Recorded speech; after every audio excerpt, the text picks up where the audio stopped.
Bueno, estábamos hablando el otro día de los ácidos nucleicos y seguiremos hablando de los ácidos nucleicos. ¿Están viendo las diapos? Sí, doctora. Ok, bueno, el otro día estábamos viendo una línea de tiempo que me copié de algún lado.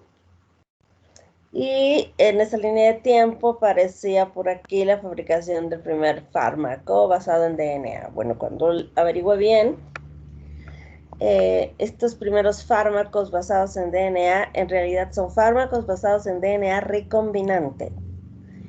Eso es lo interesante aquí, es DNA recombinante. Y dentro de los fármacos que se hicieron primero, para variar, está la insulina humana recombinante. Y luego ya vienen hormonas como la hormona del crecimiento, que también es recombinante, producción de anticuerpos que se hacen también a partir de técnicas de DNA recombinante, y bueno, ya un montón de otros fármacos, hormonas y vacunas que se están haciendo a partir de técnicas de DNA recombinante. Entonces, aquí lo que había que haber especificado era DNA recombinante, y dentro de los primeros que se crearon está la insulina, que se empezó a usar en los 80s, ya a finales de los 90s, como principios de los 90s, como insulina humana. De recordar que la insulina que se usaba antes para el tratamiento de los diabéticos era insulina de chancho, porque es muy parecida, tiene un solo aminoácido diferente que la insulina humana. Así que se usaba con mucha facilidad, pero bueno, había siempre pacientes que empezaban a hacer reacciones de hipersensibilidad. Así que luego apareció la insulina humana recombinante y ahora tenemos una variedad espectacular de insulinas humanas recombinantes con vidas medias diferentes. Hay insulinas rápidas, hay insulinas de acción lenta, hay insulina de acción prolongada. Incluso actualmente hay unos parches de insulina que nos permiten dar al paciente un control más tranquilo, sobre todo pensando en que no se tiene que estar pinchando cada rato, ¿no? Eh, bueno, los ácidos nucleicos entonces son heteropolímeros que están formados por nucleótidos y que se encargan del almacenamiento y transmisión y utilización de la información genética. No solo de la transmisión, porque siempre hablamos de que transmiten la información genética, cosa que es cierta, pero no es lo único que hacen.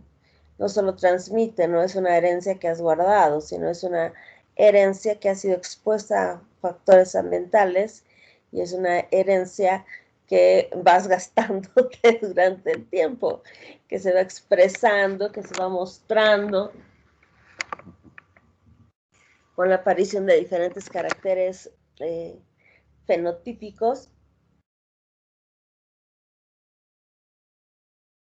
Así que no es información que simplemente se transmite, sino es información que se utiliza. Como les decía el otro día, en los ácidos nucleicos está lo que somos, lo que fuimos y lo que seremos. Está todo ahí, todo. Solo que no sabemos dónde está, pero sabemos que la información está.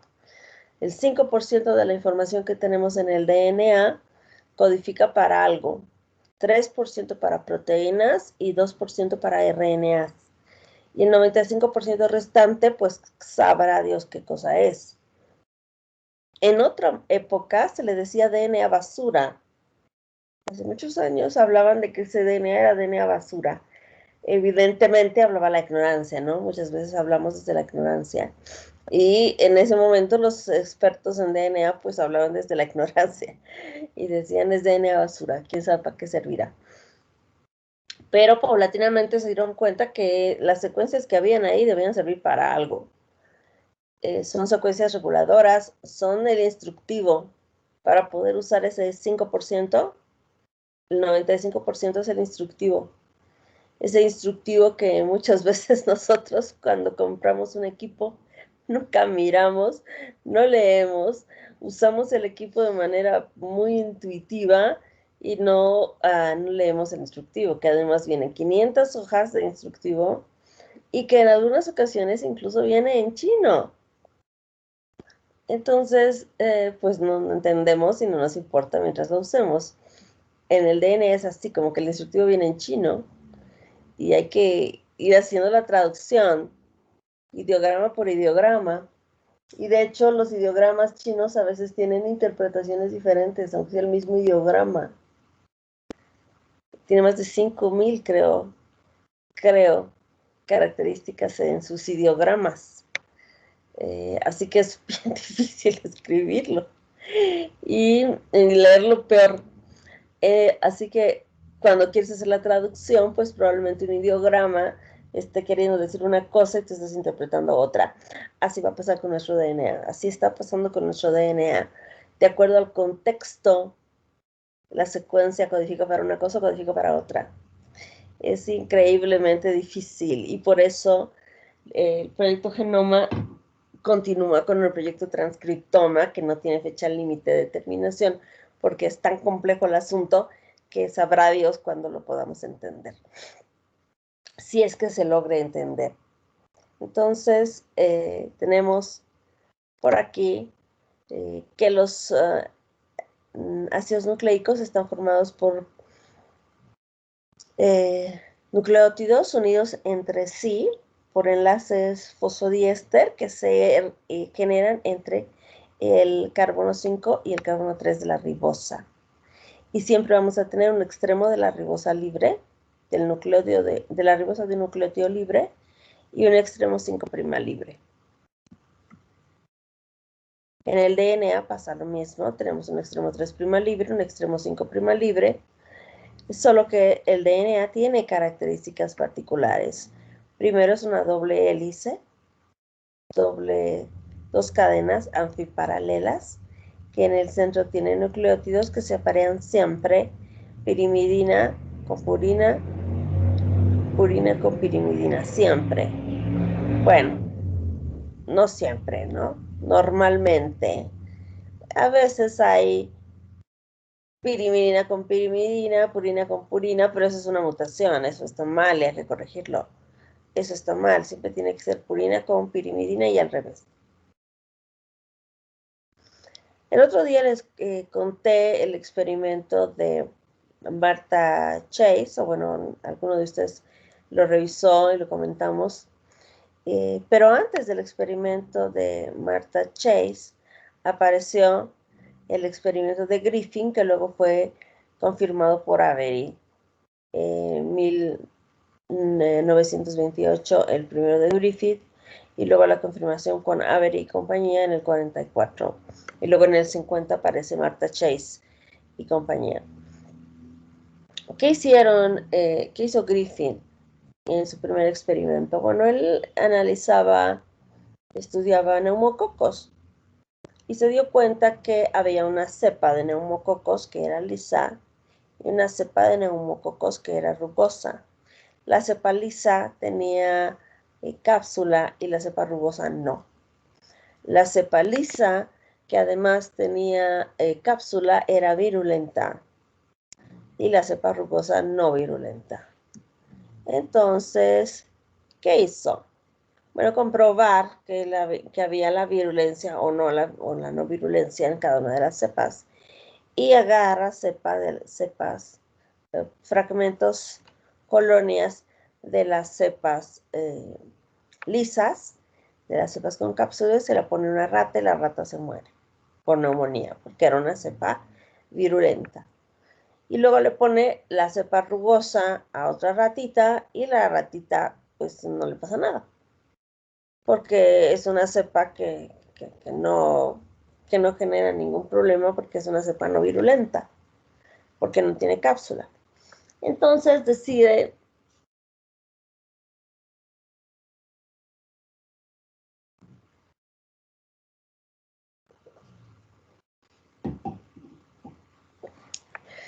someter a las bacterias a cambios de temperatura. Entonces agarra sus cepas y las calienta. Agarra la cepa lisa, la somete a temperatura, a alta temperatura, hierven las bacterias y luego esas bacterias que han hervido, obviamente se han desnaturalizado, esas bacterias se han destruido, se han muerto y sus proteínas y ácidos nucleicos se han desnaturalizado. Ese caldo que salió de acá se lo pone a la rata, pero la rata ya no se muere. Eso quiere decir que al calentar, pues ha perdido sus características propias, se ha vuelto cualquier cosa menos una bacteria virulenta y ya, listo, la ratita feliz y contenta sobrevive. Pero luego a ver y decide, Griffith decide que va a ser una mezcla de bacterias. Entonces, lo que hace es mezclar el caldo de las bacterias lisas con bacterias rugosas. Y mezcló, repito, bacterias vivas de las no virulentas con el caldito de las bacterias muertas, con el caldito de las bacterias muertas, de las virulentas, pero que están muertas. Entonces mezcló los dos y se los puso a la rata y la rata se murió. ¿Qué fue lo que pasó?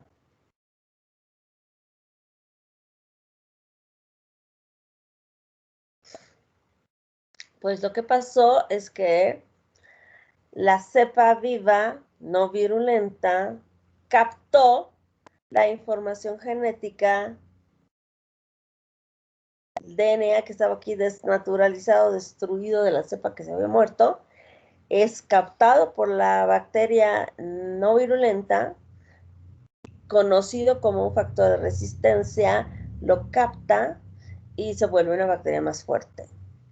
Entonces hubo un factor que generó la transformación de una bacteria no virulenta a una bacteria virulenta. Y ese factor transformante es el DNA. Entonces, el experimento de Griffin lo que confirma es que hay algo que es este factor transformante que convierte una bacteria en otra cosa. Y este factor transformante luego se confirmó con el experimento de Martha Chase, que era el DNA. Pero importantísimo ver cómo una bacteria que es no virulenta puede captar información del medio, cambiar y volverse virulenta.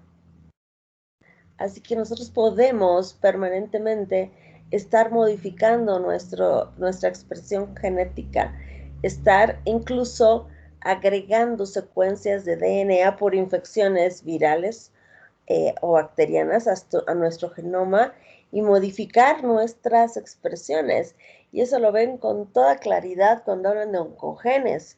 Los oncogenes se pueden manifestar frente a un fenómeno ambiental. Nosotros vivimos con broncogenes, nacimos con broncogenes, pero no a todos nos da cáncer.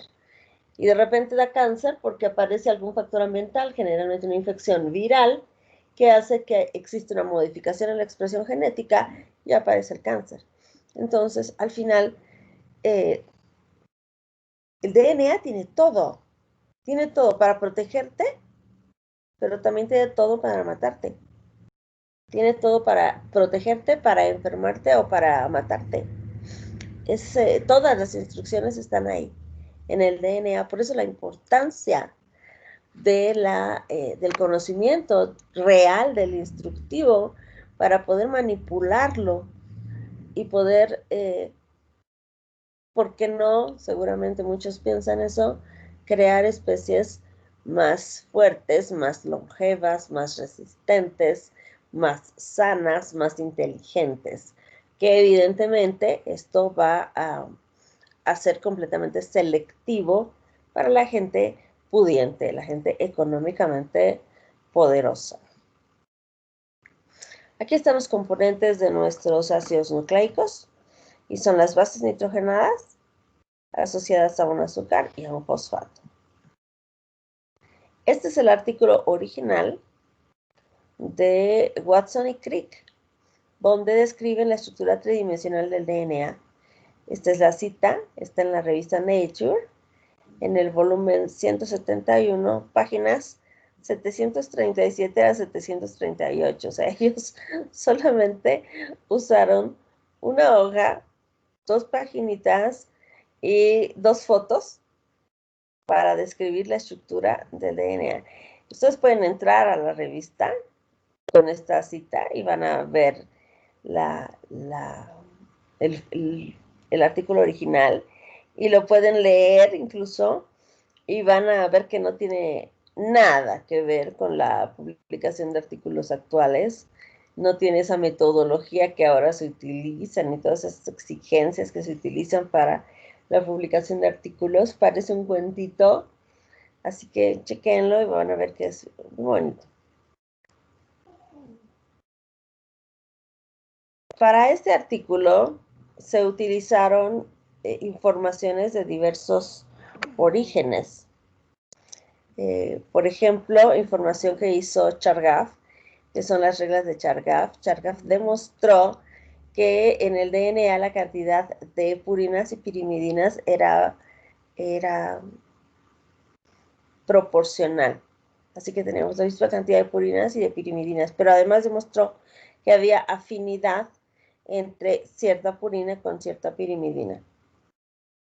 Así que siempre teníamos guanina con citosina, adenina con timina, siempre unidas a través de fuentes de hidrógeno, 3 puentes de hidrógeno entre guanina y citosina, 2 puentes de hidrógeno entre adenina y timina, y que estas cantidades de bases nitrogenadas eran proporcionales. Así que estas reglas de Chargaff les ayudaron a los Watson y Crick a completar su información.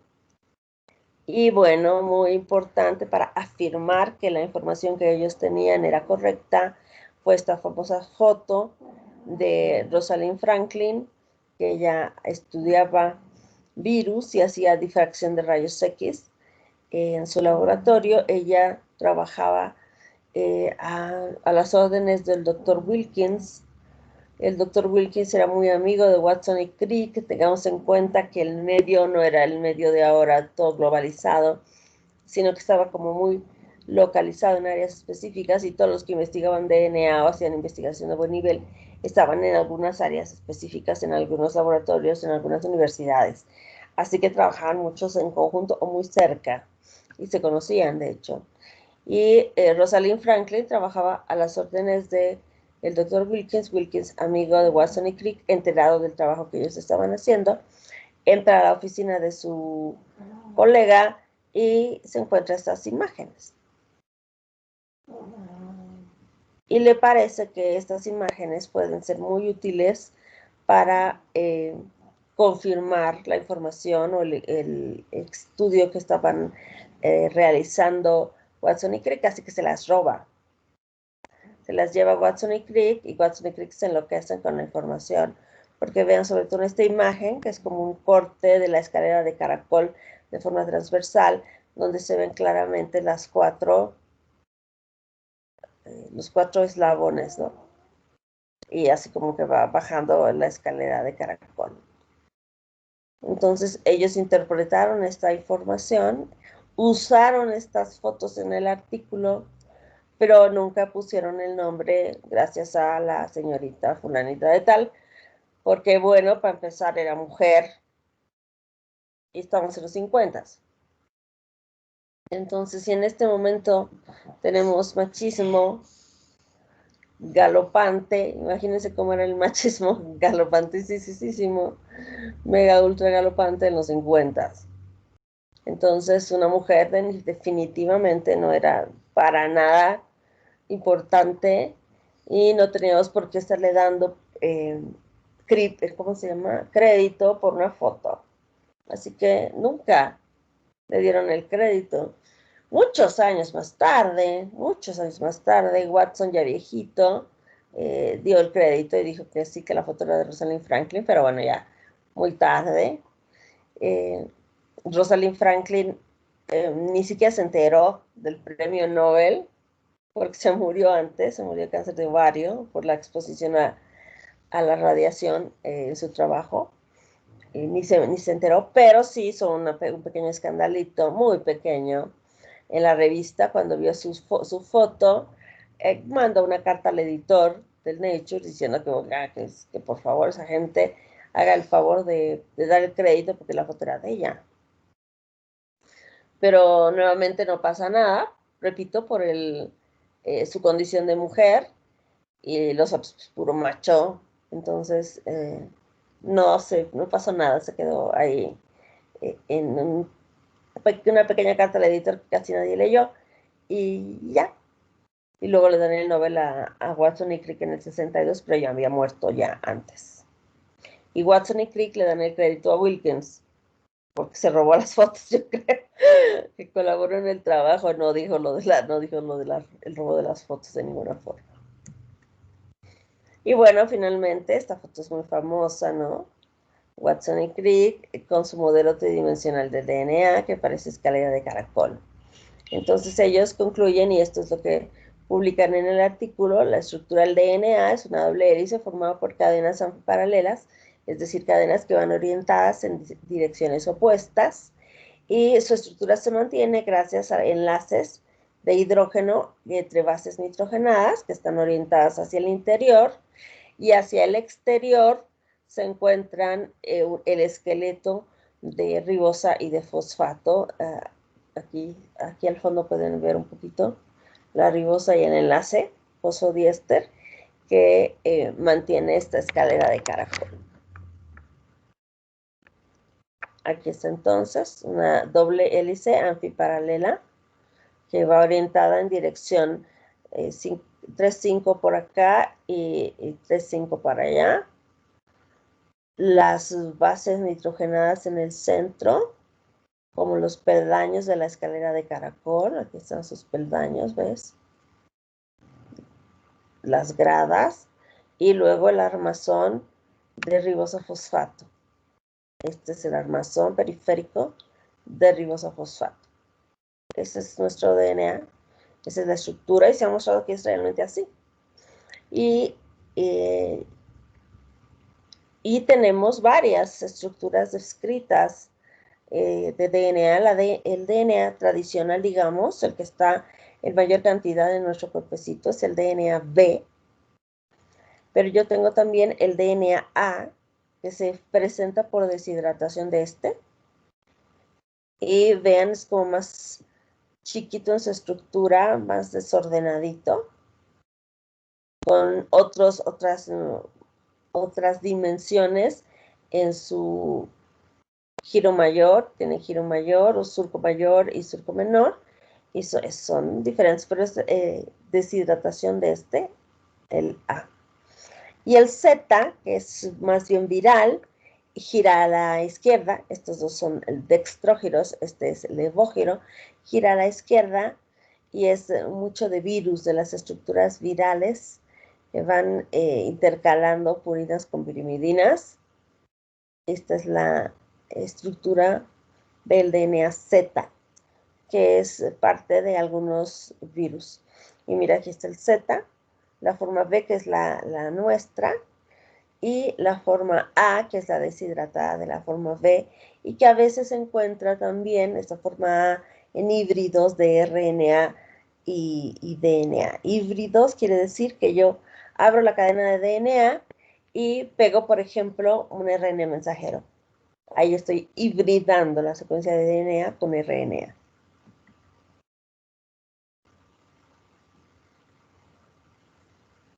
DNA puede ser también circular o lineal. Circular, porque es circular, pues si no tiene un extremo libre terminal.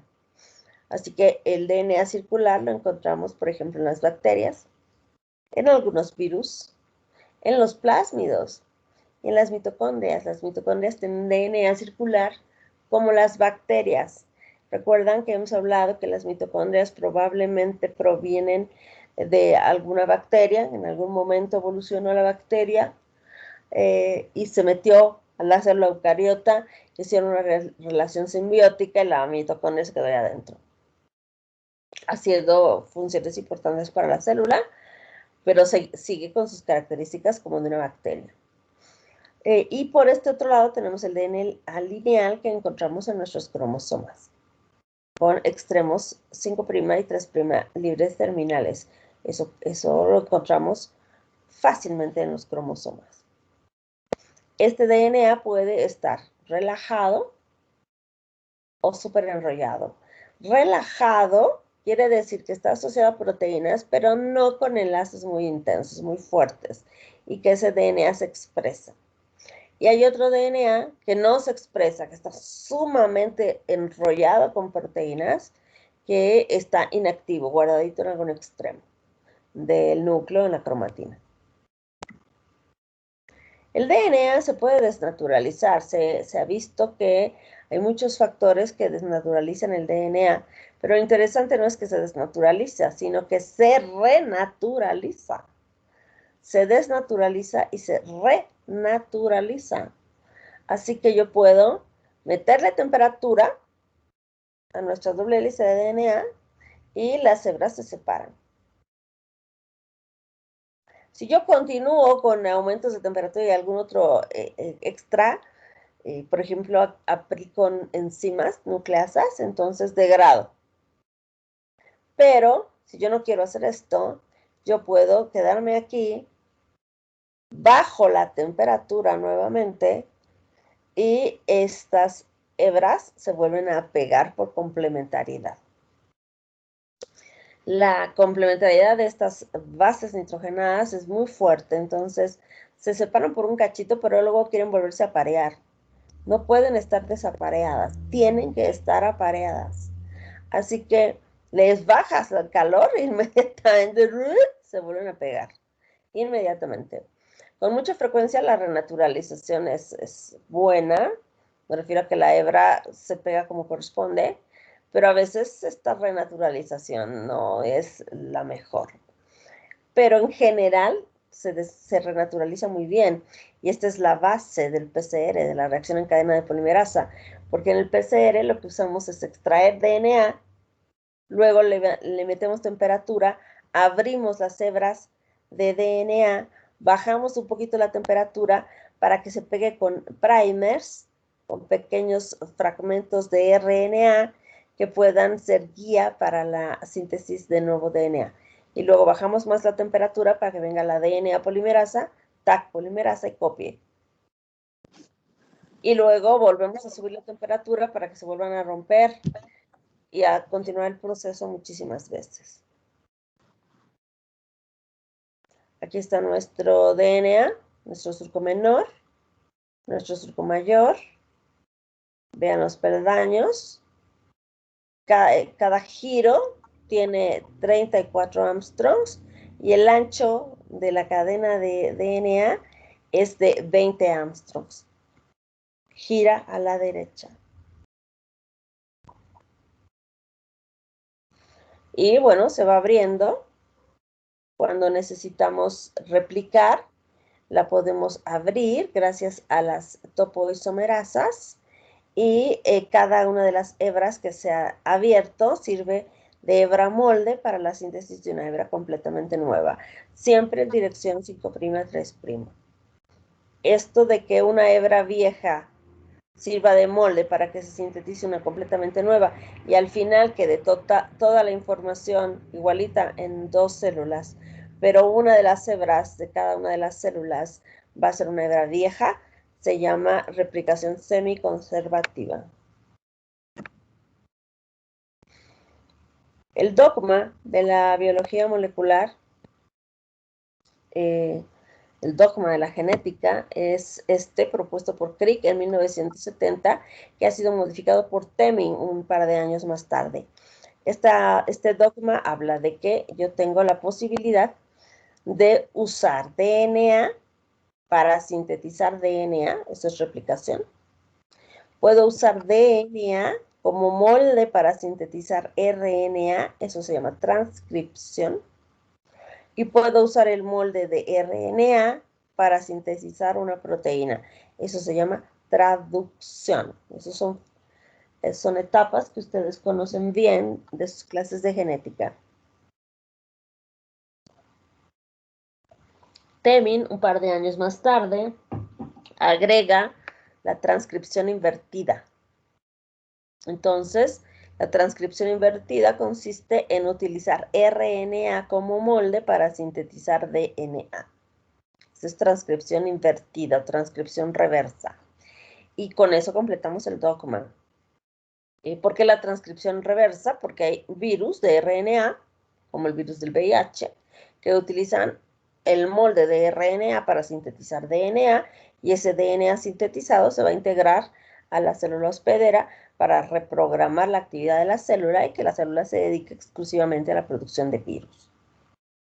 Entonces, en nuestras clases de bioquímica vamos a repasar cómo se hace la replicación, cómo se hace la transcripción y cómo se hace la traducción. Aquí está otra representación del dogma. De DNA a DNA, o sea, usar DNA para sintetizar DNA igualito, eso se llama replicar. Usar un molde de DNA para sintetizar RNA mensajero se llama transcripción. Y agarrar el RNA y usar esa información para sintetizar una proteína, eso se llama traducción.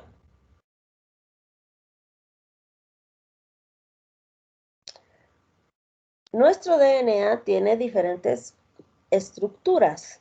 Estructura primaria, que sería la secuencia de DNA en orden, esa secuencia que vamos copiando, siempre en dirección 5' 3', esa es la estructura primaria.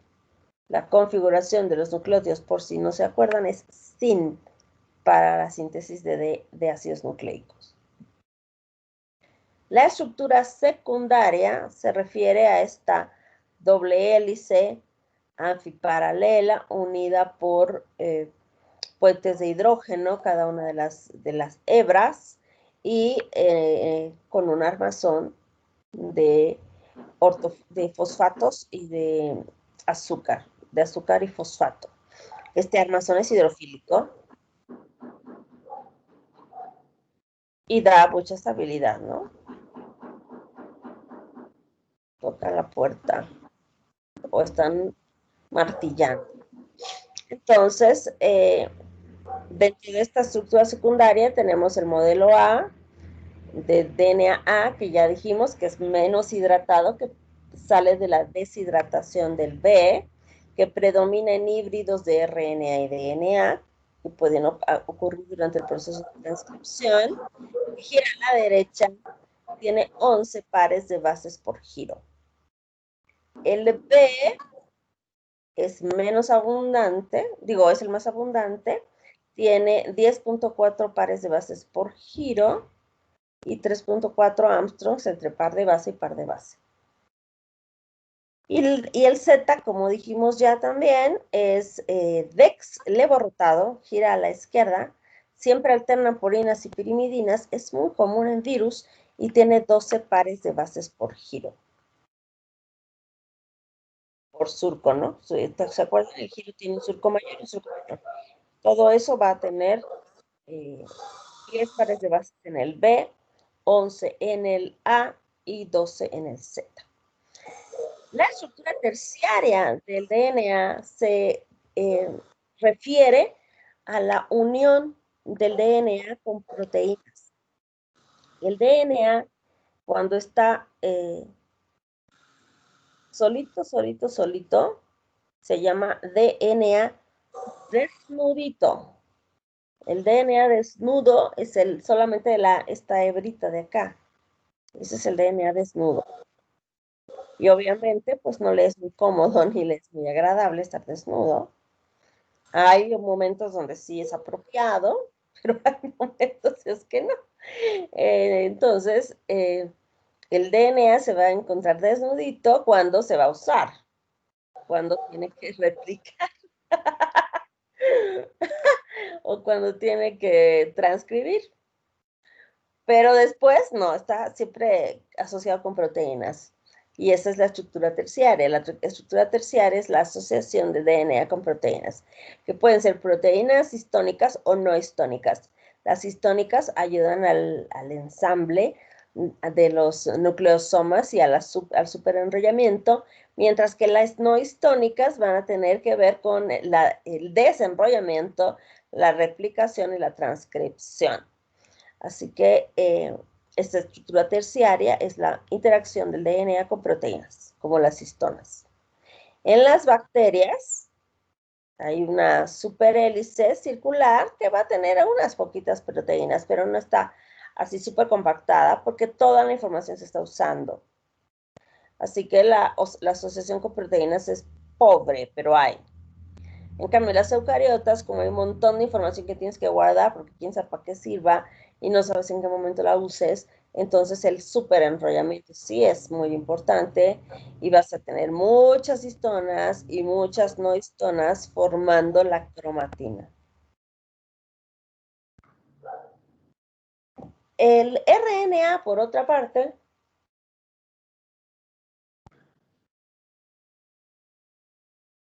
es una estructura de ácidos nucleicos que va a tener en lugar de desoxirribosa ribosa, y que como ya hemos visto en clases anteriores, parece que evolutivamente fue primero, porque además nosotros sintetizamos los nucleótidos como ribonucleótidos, entonces eso también te da una visión clara de que primero fue el RNA, porque todos sintetizamos como ribonucleótidos, con excepción de la timina, y luego los volvemos desoxi. Entonces primero fue el RNA y de ahí pasa a DNA, evolutivamente. Además que tenemos estructuras como virus que usan RNA como base de su información genética y la pueden convertir en DNA y usar para la síntesis de proteínas. Entonces el RNA es la clave entre DNA y proteínas, la clave evolutiva, porque primero hubo estructuras que tenían RNA y luego fueron pasando a estructuras más complejas con DNA. El DNA entonces tiene desoxirribosa, el RNA tiene ribosa. El RNA tiene uracilo y el DNA tiene timina. Y si se acuerdan, en la síntesis de las pirimidinas, lo primero que sintetizamos es el uracilo. Y a partir del uracilo, sintetizamos nucleótidos de citosina y luego nucleótidos de timina. Así que esto continúa apoyando que evolutivamente primero fueron los ribonucleótidos y luego los desoxirribonucleótidos. Así que el RNA es una cadena que generalmente es monocatenaria, es decir, solo una hebra. Pero puede aparearse en esa sola cadena, de repente pueden encontrar segmentos de bases nitrogenadas que pueden ser complementarias y se forman horquillas y se aparean. Entonces yo puedo encontrar a veces RNA también apareado con otro fragmentito de RNA formando horquillitas o apareado con DNA. Tengo muchas variedades de RNAs, muchas variedades. El mensajero, que es el que más conocemos, ribosomal y de transferencia, el más abundante es el ribosomal.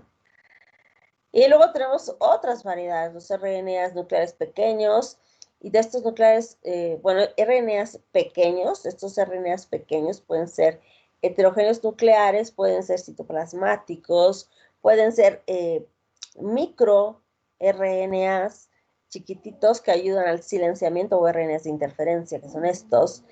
Tenemos ribosimas, que son enzimas de RNA, y son todos ellos importantes en la función de la transcripción de la información que tenemos del DNA.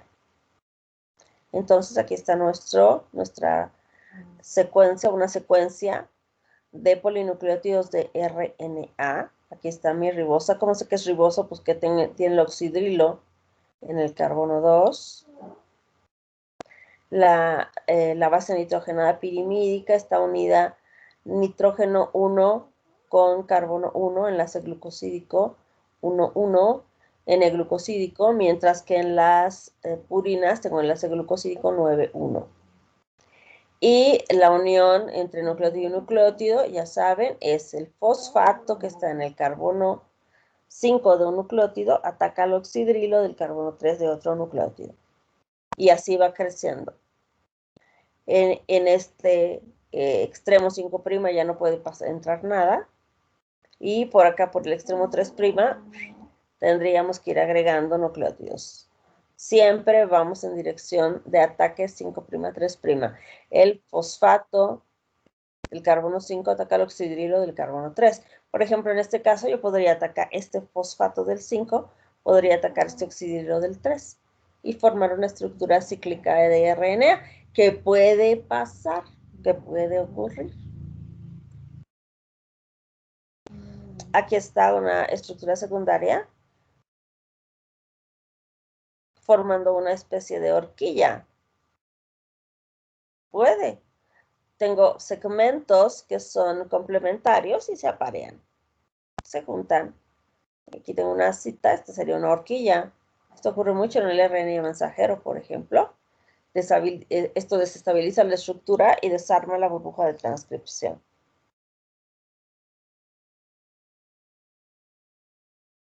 El RNA mensajero es el RNA que sale del proceso inicial de traducción y es el RNA más heterogéneo que tenemos. Dijimos que podíamos tener 3% de nuestro DNA que codifica para proteínas, y como está codificando para proteínas, pues va a sintetizar su RNA para llevar la información hacia el citoplasma, en el caso de las células eucariotas, para traducir esa información en el ribosoma. En el caso de las bacterias, esto es inmediato, se está transcribiendo y traduciendo de manera inmediata, casi de manera instantánea. En cuanto sale el RNA mensajero aquí, se está liberando este extremo 5', se montan los ribosomas aquí, casi de manera inmediata, para sintetizar esta nueva proteína. En cambio, en las eucariotas, no, pues este RNA mensajero debe terminar y salir hasta el citoplasma para poder montarse sobre los ribosomas y sintetizar la proteína.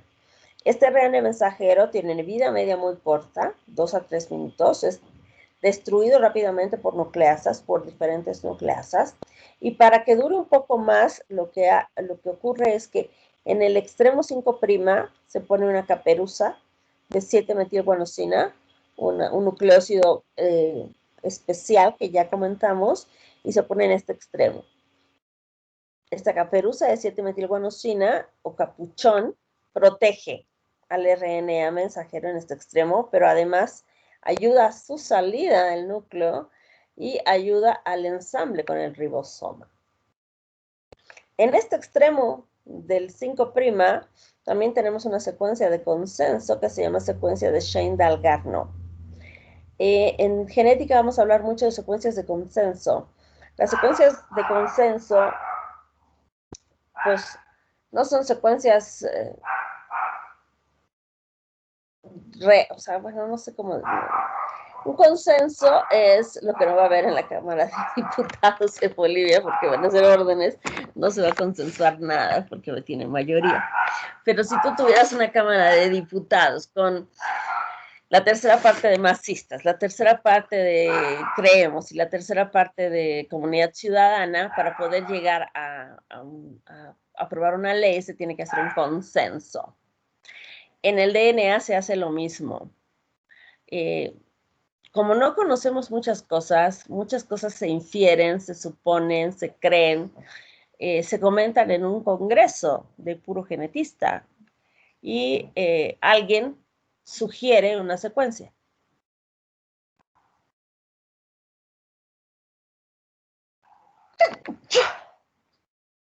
Ay, muchas gracias, muchas gracias. Alguien sugiere una secuencia y dice, yo creo que la secuencia Gattaca, por ejemplo, la secuencia Gattaca es la que dispara el proceso de reconocimiento ribosomal. Y discuten y hablan y dicen que sí, que no sé qué. Y después todo el mundo dice, ¿están de acuerdo que esa secuencia es la que dispara? Sí, todos dicen. Entonces esa es una secuencia de consenso. O sea, la realidad es que no sabemos si funciona o no, pero todos los científicos del área se ponen de acuerdo y dicen, sí, pareciera que esta secuencia hace esto. Entonces, la secuencia Shane-Dalgarno es una secuencia que parece que hace eso, que ayuda, que está aquí en el extremo 5' y que es la secuencia que indica dónde está el codón de iniciación. Entonces, parece ser que esta secuencia Shane-Dalgarno, que vamos a ver luego con mucho más detalle cuando hablemos del RNA mensajero, en detalle y de su síntesis, vamos a ver en qué consiste la secuencia Shane-Dalgarno, que es una secuencia que está aquí en este extremo 5' y que le dice al ribosoma dónde está el codón de iniciación. ¿Cuál es el codón de iniciación? Porque va la secuencia Shane-Dalgarno y inmediatamente después aparece el codón de iniciación AUG para la metionina y así puede la célula saber, el ribosoma saber dónde empezar a copiar. Esto es una secuencia de consenso. Shane-Dalgarno y sigue desde hace muchísimos años vigente.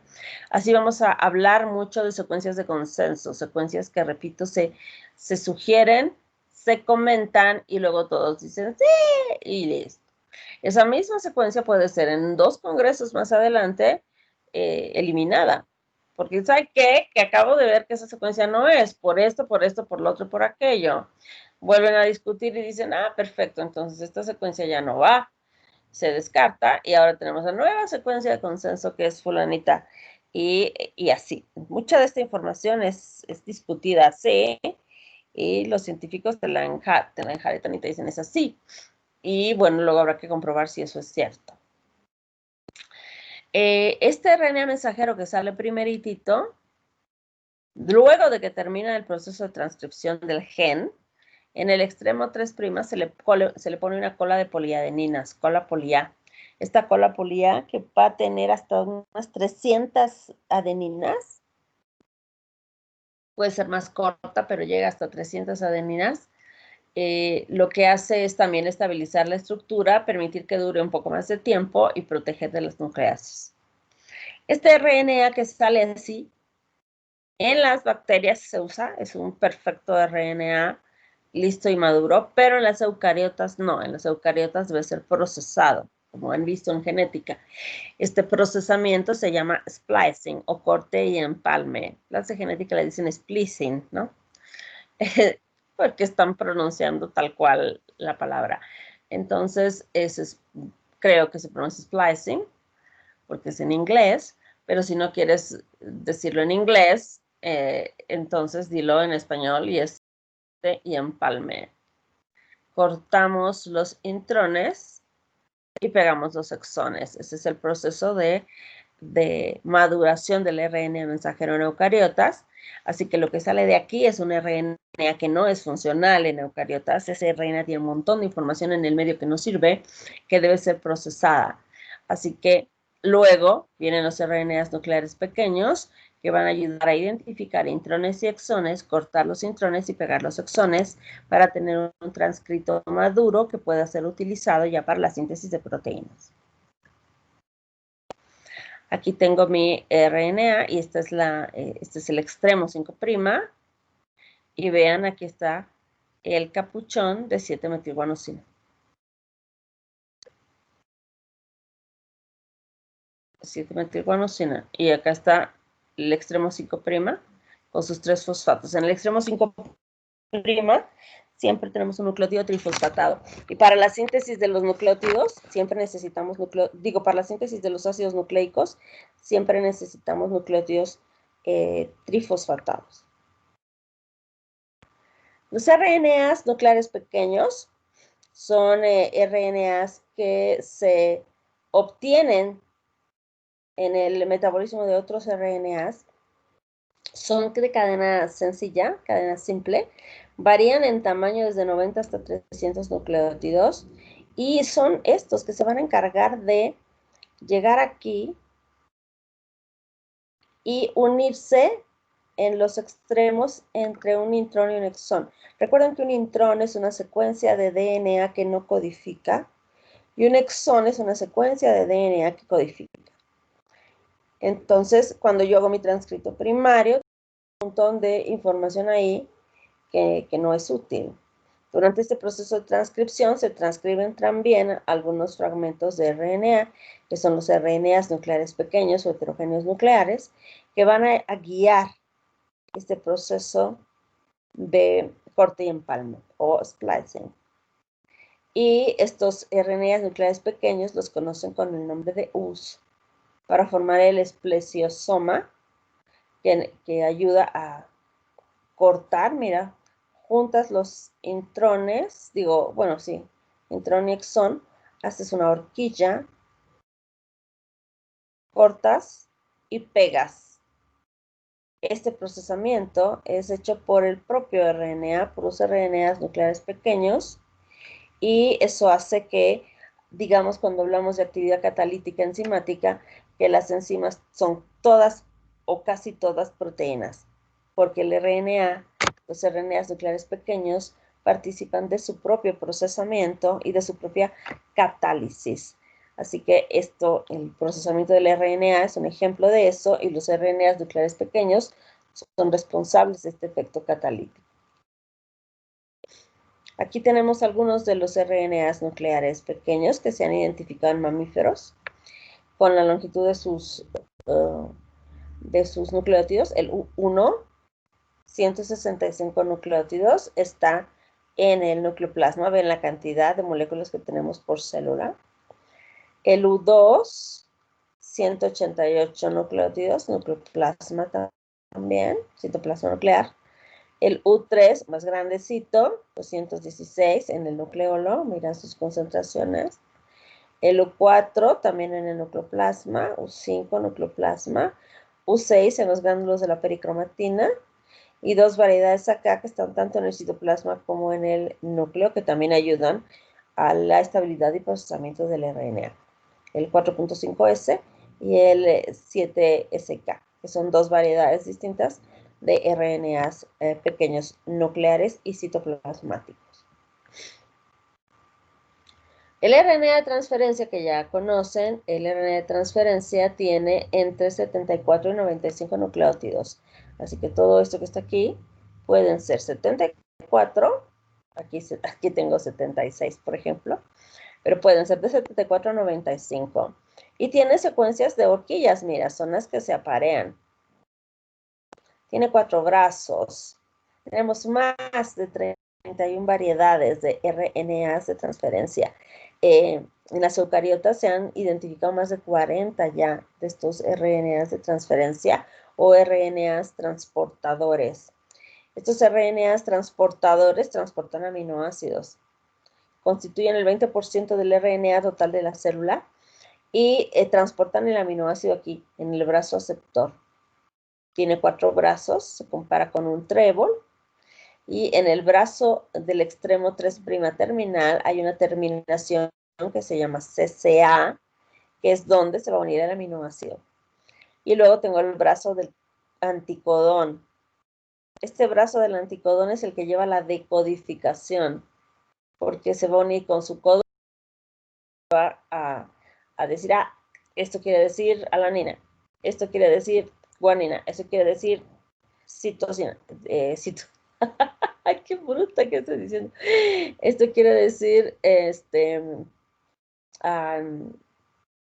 alanina, valina, fenilalanina. O sea, este anticodón va a tener información para alguno de los aminoácidos. Y cuando se une el anticodón con el codón, entonces ahí me queda clara la idea de que lo que va en la proteína primero puede ser, no sé, glicina, y luego otra glicina, y luego otra glicina, y después viene fenilalanina, y así sucesivamente. En esto tenemos la información de la decodificación del código genético. Aquí está el anticodón, que corresponde a un codón específico, y eso tiene la clave para saber qué aminoácido es el que tiene que agregarse, de acuerdo con la clave que está en el RNA mensajero.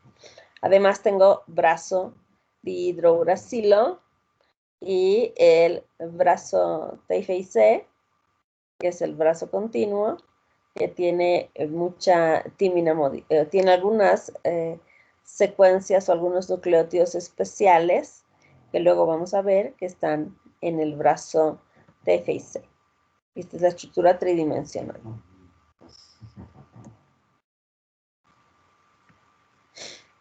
Entonces, aquí está el extremo 3' con la terminación CCA, la asa D de dihidrouracilo, el segmento del anticodón o el brazo del anticodón y el brazo timina y uracilo y citosina. Pero este pseudouracilo, porque no es uracilo, es un pseudouracilo, pseudouridina que hemos visto, ¿se acuerdan? Que tiene una posición diferente en la estructura de su nucleótido. Así que este es el brazo T y C. Por la presencia de timina y de pseudouracilo. Son nucleócidos especiales que se encuentran también aquí.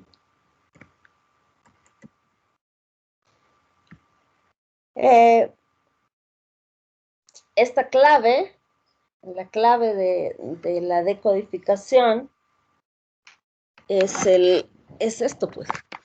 En el anticodón vamos a tener la decodificación para el codón por apareamiento y tenemos 64 codones. Estos 64 codones corresponden a la clave del código genético, a esta clave de 4 caracteres. El código genético es un código como el binario, pero en lugar de tener 2 caracteres tiene 4 y se organizan en 3 tripletes. Así que aquí tengo los caracteres uracilo, citosina, adenina y guanina. Y uracilo, citosina, adenina y guanina. Y aquí están todas las posibles mezclas, que salen 64. De esos 64 yo tengo 3 que son codones que denominamos sin sentido, codones stop. Y estos codones stop o sin sentido o codones de terminación son el codón UAA, el UAG y el UGA. Por si acaso este de acá no es de detención, por eso tapé la letra. Esta es para fenilalanina. UGA, UAG y UAA son codones de terminación. Cuando aparece este codón durante la lectura de un RNA mensajero, lo que quiere decir es que la proteína debe ser parada ahí termina la proteína. Y acá está el codón de iniciación, el codón AUG para metionina. Y todos los demás codones codifican para el resto de los aminoácidos. Hay 2 aminoácidos extra, la selenocisteína y la pirolicina, que dicen, los que saben, que son codificados por alguno de estos codones stop, que sufren una pequeña modificación. El RNA mensajero se dobla, forma una horquilla, y eso hace que cambie la codificación del codón. Eso lo vamos a ver también cuando hablemos de síntesis de proteínas. El RNA ribosomal es el más abundante que tenemos en nuestras celulitas. Se encuentra en nuestros ribosomas o en los polisomas en las bacterias. En la Escherichia coli tenemos más de 15,000 ribosomas y son responsables del proceso de traducción. Van a ensamblar el RNA mensajero con el RNA de traducción y van a ir sintetizando la proteína. Van a ir formando enlaces peptídicos. Tenemos varias clases de RNAs ribosomales que van a formar las subunidades grandes y pequeñas de los ribosomas. En el caso de las eucariotas, tenemos la subunidad grande, que es la 50S, que está formado por segmentos 23S y 5S. La S quiere decir unidades de sedimentación o unidades de Svelberg. No tienen que sumar, porque no es para sumar, es la velocidad de sedimentación. Y en las subunidades chiquitas, 30S, tenemos varias, 2 subunidades, 16S. Y el conjunto de esta, que es la subunidad lista para la síntesis de la proteína, se llama 70S. En las eucariotas tengo la 60S, que está formado por subunidades 28S, 5.8S y 5S. Y la 40S, que es la pequeñita, que está formado por varias subunidades 18S.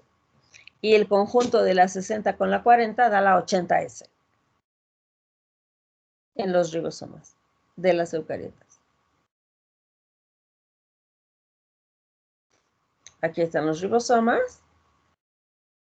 En nuestro retículo endoplasmático tenemos ribosomas libres, sí, pero en general nosotros en nuestras células eucariotas están los ribosomas unidos a la membrana del retículo endoplasmático. Tenemos 70% del RNA total que es ribosomal y se repiten en secuencias genéticas, se repiten con muchísima frecuencia en muchos cromosomas. Tenemos 5 regiones diferentes en 5 distintos cromosomas que van a tener la información para la codificación de estos RNAs, lo que nos va a permitir identificar genes que se llaman genes repetidos que codifican para los RNAs. Aquí está el ribosoma. El ribosoma tiene, como ya dijimos, las 2 subunidades. Y aquí están viendo que el RNA mensajero entra entre ambas subunidades y el RNA de transferencia va entrando en diferentes sitios. Tiene 3 sitios el ribosoma: el sitio de salida o de expulsión, el sitio peptidil y el sitio aminoácido, para poder ir sintetizando la proteína. Y mira, por acá está lo mismo: 50S, 30S, 30, 30, y ahí sus diferentes organizaciones, que no solamente tiene RNA, sino también tiene proteínas, ¿no?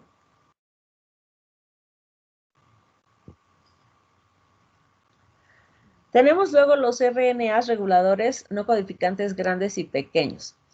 Estos RNAs reguladores no codificantes grandes y pequeños, pues se están estudiando mucho. Hay los grandotes que tienen hasta 1000 nucleótidos y los pequeñitos que tienen entre 30 y 33 nucleótidos. Estos pequeñitos son los Mi y los Si. Estos dos se han estudiado mucho y de hecho hace unos, ¿qué será? Unos 5 o 6 años, a las personas que estudiaron estos RNAs de interferencia les dieron el premio Nobel también.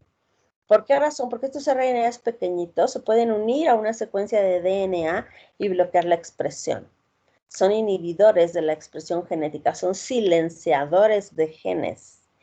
Y estos silenciadores pueden ser sintetizados por nuestra propia célula o podemos nosotros, a partir de alguna sustancia, estimular su expresión y bloquear la síntesis de algún RNA mensajero. Es muy interesante lo que pueden hacer estos RNAs como opción médica. Mira, por eso dice aquí, futuro de la medicina en estos RNAs puede ser, porque ellos pueden inhibir la expresión genética de manera muy específica, bloqueando la producción de un RNA mensajero, interfiriendo con la expresión del gen. Y entonces no sintetizo el gen. Interfiero con la expresión del gen, no sintetizo el gen, y entonces quizá es un gen que está generando alguna proteína inapropiada. Quizá, por ejemplo, tengo un gen, el de la fosforilosilpirofosfato sintasa, que está hiperestimulado, entonces yo necesito bloquearlo para controlar la gota, digamos, se me ocurre. No hay todavía fármacos que se estén comercializando con este tipo de técnica, pero de que se está investigando, es muy interesante. O sea, la realidad de la terapéutica médica está en los genes. El futuro de la terapia clínica de los medicamentos, de la farmacéutica, es la farmacogenómica. Es la modificación de los genes, es cómo vamos a responder o cómo vamos a estimular la respuesta genética frente a un proceso mórbido específico. Eso es lo que tiene futuro, es lo que está estudiando. Los fármacos en general, bueno, sí están bien, pero lo ideal es crear medicamentos que vayan a modificar nuestro DNA y que ayuden con menos toxicidad a modificar la expresión genética y a responder de manera eficiente frente a una enfermedad. Pero bueno, estamos en pañales en esto, ¿no? Hay otros RNAs, por ejemplo, los INC, que son RNAs que no codifican para proteínas. Parece que tienen que ver con la regulación del genoma y la expresión génica. Dicen también que tienen funciones importantes en la supresión tumoral. y como por ejemplo en la regulación de la actividad de la P153 o del MYC, ayudando en el proceso de transformación tumoral. Y los CIRC, que pueden actuar también como vectores terapéuticos para el cáncer, son pequeños segmentos que pueden actuar como biomarcadores de la enfermedad. Hay más de 300 variedades de este tipo de RNAs CIRC y tenemos aquí algunos de ellos, por ejemplo, el de secuencias intrónicas, el de secuencias exónicas y el que tiene exones e intrones en su estructura. Aquí, estos son 3, y de aquí hay un montón más que se están también estudiando para entenderlos con mayor precisión. Hay mucho de esto que, pues, evidentemente está en pañales. Las ribosimas, que son enzimas que nos van a ayudar también en el procesamiento del RNA, y hay 2 variedades de estas ribosimas, que son una cabeza de martillo y la otra puerco espín. Y mira, tienen una forma como si fuera de tijerita, ¿no? Bueno, no sé si es tijerita, pero bueno, algo así. Y se pega al RNA y lo corta. Participa en la formación de los RNAs nucleares y heterogéneos nucleares. En el capítulo del Harper habla también de las nucleasas, ¿no? Las nucleasas son enzimas. Son enzimas que nos van a ayudar en la destrucción de DNAs.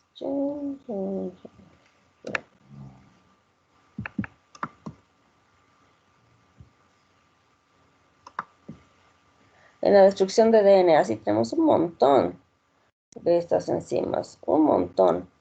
Hay enzimas que son destructoras de RNA, las que destruyen DNA, las endonucleasas que rompen desde adentro, o sea, de un segmento de DNA parten por la mitad acá, y las exonucleasas que van sacando por los bordes, y las CRISPR-Cas, que son nucleasas especiales que vamos a ver. Y no sé por qué esta cosa no me funciona. Ahora sí. Esto es una nuclea, bueno, esto es un segmento de RNA circular. Ahí está el RNA del DNA circular, ahí está el DNA, y esa es una nucleasa. Una nucleasa. Entonces va buscando la secuencia en la región que ella puede cortar, porque no puede cortar en cualquier lado. Tienen zonas específicas que pueden identificar y cortar. Ya la encontró, la corta. Esa es una endonucleasa. Y las exonucleasas pueden ir sacando nucleótidos de los bordes. Ahí encontraron, si se fijaron, lo que ocurrió aquí, corté y luego agregué un segmento de DNA diferente, de otra especie, pero que tiene los bordes complementarios, tiene una ligasa y mira, une el extremito, une el otro extremito, y luego va a venir otra ligasa y va a unir el otro extremito. Y voy a tener entonces un DNA genética modificado, un DNA recombinante que formé con las nucleasas. Entonces, miren cómo este es el DNA, este es el borde de ribosas y fosfatos, y estas son las bases nitrogenadas. Entonces, este bus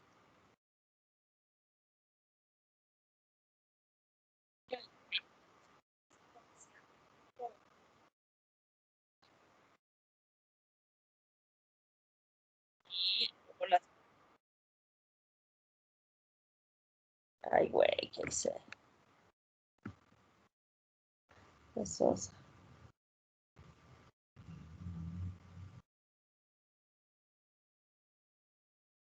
Me salí de la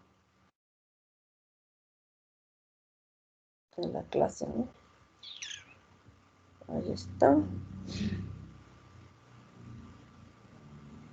Ahí está.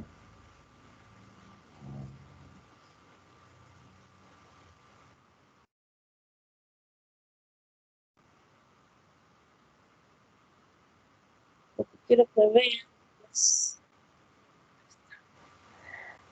Vean, aquí hay como colitas, ¿no? Esas son nuestras bases nitrogenadas que se van a aparear con el vecino. Están apareando por complementariedad. Y ellas se van a unir, pero necesitas la estabilidad de la unión de la ribosa y el fosfato. Esto en general se llama muesca. Esto se une, pero me queda la muesca. Y ahí es donde viene la ligasa y une. Ahí se une, ¿ves? La ligasa une este espacio de acá y une. Y listo, ya tengo un fragmento de DNA recombinante. Uso las nucleasas, como las enzimas de restricción, nucleasas de restricción, que van a cortar este DNA. Las nucleasas de restricción, o nucleasas de restricción, son enzimas de origen bacteriano que han sido identificadas, por ejemplo, en la Escherichia coli. Las de la Escherichia coli se llaman ECOR, ECOR por Escherichia coli, R de restricción, y 1, 2, 3, hay un montón. Y hay de muchas bacterias, hay muchas enzimas de restricción, más de 180, las últimas que leí, creo. Y estas enzimas son mecanismos de defensa que tienen las bacterias frente a los virus, así que, o cualquier genoma extraño. Aparece un genoma invadiendo y las enzimas de restricción lo cortan. El objetivo de la enzima de restricción no es hacer técnicas de DNA recombinante como en la imagen, sino cortar el DNA y que ese DNA no entre a su genoma. Es un mecanismo de protección. Pero nosotros hemos empezado a usar estas enzimas, bueno, nosotros no, los científicos han empezado a usar estas enzimas para mezclar genes. Esta es una foto, bueno, una representación del CRISPR-Cas9. El CRISPR-Cas9 es una técnica que ha surgido de la identificación de este sistema CRISPR en las bacterias, diseñado o encontrado por primera vez por un doctor español, y luego un par de científicas han explotado esta técnica y les han dado el premio Nobel. Esta enzima se llama Cas9, es una nucleasa que está en las bacterias, y esta enzima trabaja con un RNA molde. Este RNA molde busca una secuencia de DNA que sea complementaria. Y en cuanto la encuentra, se activa la enzima y saca ese fragmento. Y cuando yo saco el pedazo, dejo un pedazo, pero saco este otro pedazo de DNA, lo saco. Entonces, cuando viene la RNA polimerasa a querer corregir, arreglar el error, pues lo arregla mal y acabamos bloqueando a este gen. Esto es el fundamento del CRISPR-Cas, que es una técnica que, bueno, primero no es una técnica, ¿no? Primero el CRISPR-Cas es un mecanismo de inmunidad bacteriano contra los virus. Es como las bacterias se deshacen de los virus que están invadiendo a sus células. Este mecanismo se ha estudiado y se está queriendo aplicar en humanos para el tratamiento de diferentes enfermedades y, ¿por qué no, para mejorar la especie? El CRISPR-Cas corresponde, el CRISPR corresponde a regiones en el DNA, regiones palindrómicas, acortadas, agrupadas y regularmente espaciadas. Eso significa CRISPR. Regiones palindrómicas, acortadas, agrupadas y regularmente espaciadas. ¿Qué es un palíndromo? Un palíndromo corresponde a una palabra que se lee igual en una dirección que en la otra. Por ejemplo, no. Ala, oso. Había una frase que me dábale arroz a la zorra el abad. A ver, escríbanla. Dábale arroz a la zorra el abad. ¿Cómo era? Ay, qué burro.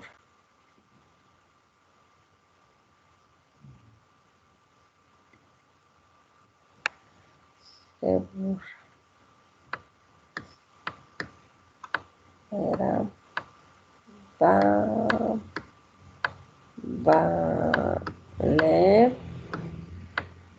arroz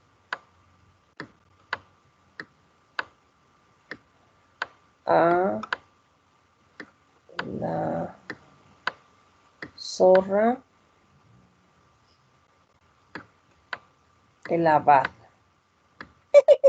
Cualquier cosa escribo. El abad.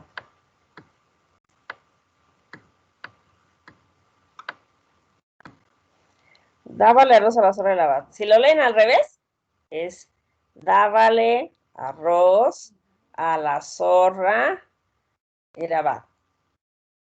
Eso es una secuencia palindrómica, es un palíndromo, se lee igual en cualquier dirección. Y estas cositas de acá, estas secuencias palindrómicas repetidas, digamos que puede ser, a ver, ¿qué se me ocurre? Conste que son secuencias cortas, agrupadas, entonces digamos es...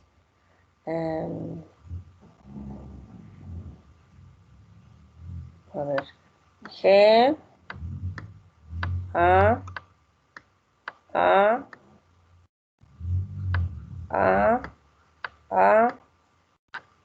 G. Entonces leo de aquí para allá y de aquí para allá se lee igual. Esto es una secuencia palindrómica. Estas secuencias palindrómicas son cortas, agrupadas y se repiten con cierto ritmo, y esto es reconocido por las Cas9. Y como les dije, funciona como sistema inmunológico de las bacterias para la invasión por genoma extraño, y le provee una inmunidad adaptativa, o sea que reconoce el virus se inserta dentro de su genoma, pero no logra replicarse, y luego cuando viene el mismo virus, la célula ya tiene la copia del virus, entonces sintetiza un RNA mensajero que se asocia a la Cas, se fija al genoma viral que se está queriendo meter en el DNA y lo corta y lo elimina. Súper interesante. Estos espaciadores de CRISPR reconocen secuencias específicas, se guían y guían a las nucleasas Cas para cortar y degradar elementos genómicos exógenos. Y es muy interesante porque se puede usar para corregir errores genéticos.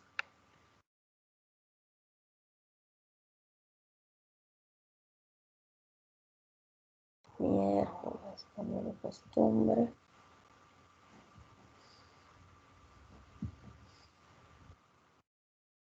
¿Están escuchando? No, ¿verdad?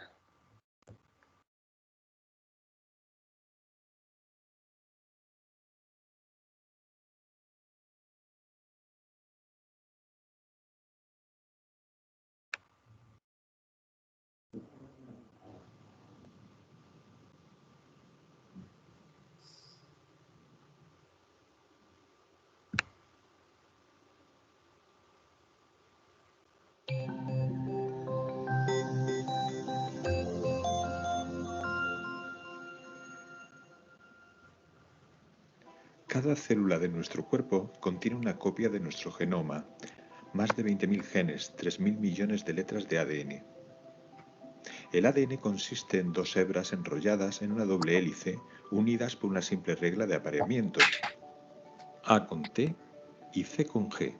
Nuestros genes nos definen no solo como individuos, sino también como especie. Los genes, a su vez, tienen profundos efectos en nuestra salud, y gracias a los avances en la técnica de secuenciación, los investigadores han sido capaces de identificar miles de genes que afectan a nuestro riesgo de padecer ciertas enfermedades. Para entender cómo funcionan los genes, los investigadores requieren métodos para controlarlos. Cambiar los genes de un genoma en células vivas no es fácil, pero recientemente se ha desarrollado un nuevo método que promete mejorar drásticamente la forma de editar el ADN de cualquier especie, incluida la humana. El método CRISPR-Cas está basado en el sistema natural que usa la bacteria para protegerse de las infecciones por virus. Cuando la bacteria detecta la presencia de ADN de un virus, produce dos tipos de ARNs cortos, Uno de ellos contiene una secuencia complementaria al virus invasor. Estos dos ARNs forman un complejo con una proteína llamada Cas9, que es una nucleasa, un tipo de enzima capaz de cortar el ADN. Cuando el ARN guía o complementario se une al ADN del genoma de la bacteria, se forma un complejo con Cas9 que corta el ADN, neutralizando así el virus.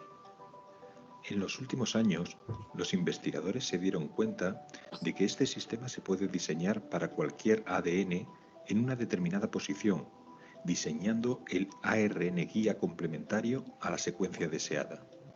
Y esto se puede hacer no solo en un tubo de ensayo, sino también en el núcleo de células vivas. Una vez en el núcleo de las células, el complejo resultante se unirá y quedará anclado en una corta secuencia conocida como PAM. Cas9 desenrolla el ADN y el ARN guía se une a su secuencia diana. Si el apareamiento es completo, Cas9 usará sus dos pequeñas tijeras para cortar el ADN deseado. Cuando esto ocurre, la célula trata de reparar este corte, pero el proceso de reparación es propenso a errores, creando mutaciones que pueden inactivar el gen y permitir así a los investigadores comprender su función. Estas mutaciones se producen al azar, pero a veces los investigadores necesitan ser más precisos para, por ejemplo, reemplazar un gen mutado por una copia sana. Esto se puede conseguir añadiendo otro fragmento de ADN con la secuencia deseada. Una vez que el complejo CRISPR-Cas9 ha hecho el corte, la secuencia sana se aparea por complementariedad con los extremos cortados, se recombina y se repara con la nueva versión del gen.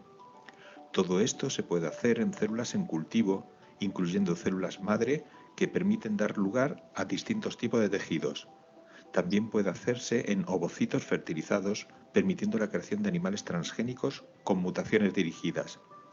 Como ninguna otra técnica anterior, CRISPR puede usarse para modificar genes de distintos cromosomas a la vez, una gran ventaja para estudiar enfermedades complejas producidas por más de un gen. Estos métodos evolucionaron rápidamente y tienen muchas aplicaciones en investigación básica, desarrollo de fármacos, agricultura y quizás para tratar enfermedades hereditarias en humanos.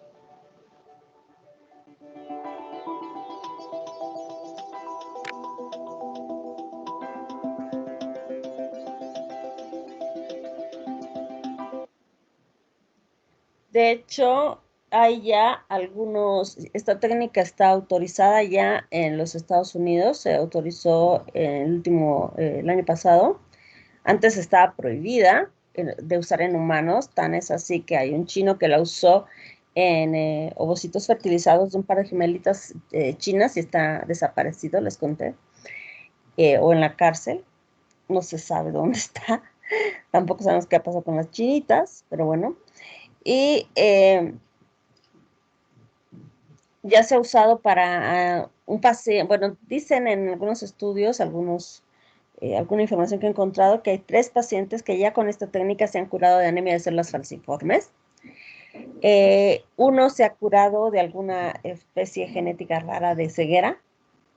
Y bueno, se están haciendo muchos otros análisis con diferentes enfermedades e investigaciones para poder usar esta técnica. Es realmente muy interesante, hablando de la edición genética, ¿no?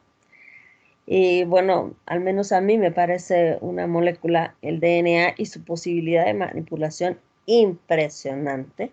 La cantidad de información que se tiene ahí con este código cuaternario es increíble, porque tenemos especies de todas las variedades, de todos los colores, de todos los tamaños, de todas las formas, siendo la más agresiva esta, la peor de toditas.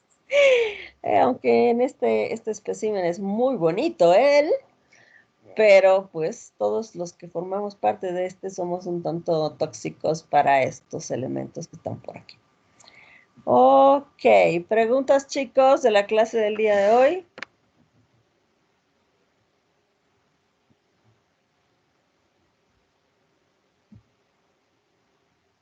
Manacancho, bueno, espero que les haya parecido interesante.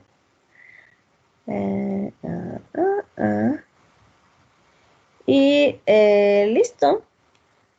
Con eso terminamos la clase de hoy. La próxima clase seguimos con DNA.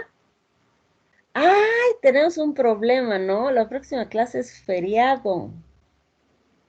Entonces, ¿cuándo pueden o cuándo quieren reemplazar? ¿O lo dejamos nomás el día del feriado? Doc, ¿y no teníamos que dar un examen de estos temas que estamos...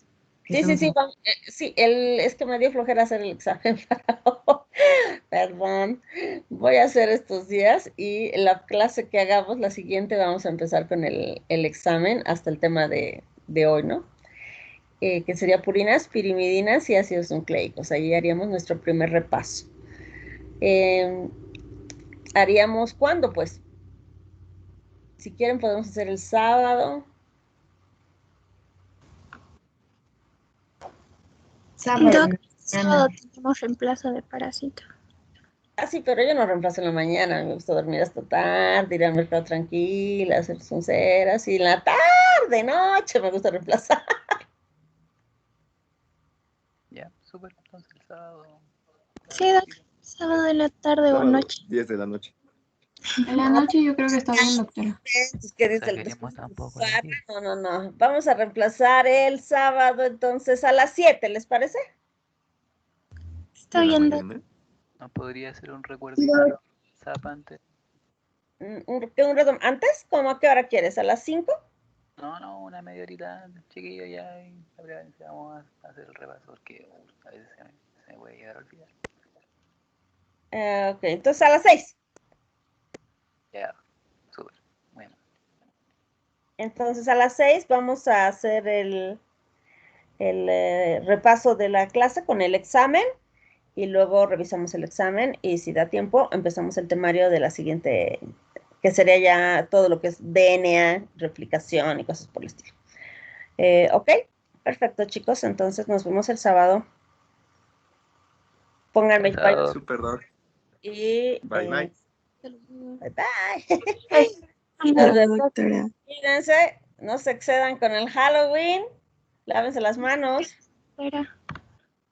saluden a sus muertos de mi parte. A pedir alcohol, no dulces.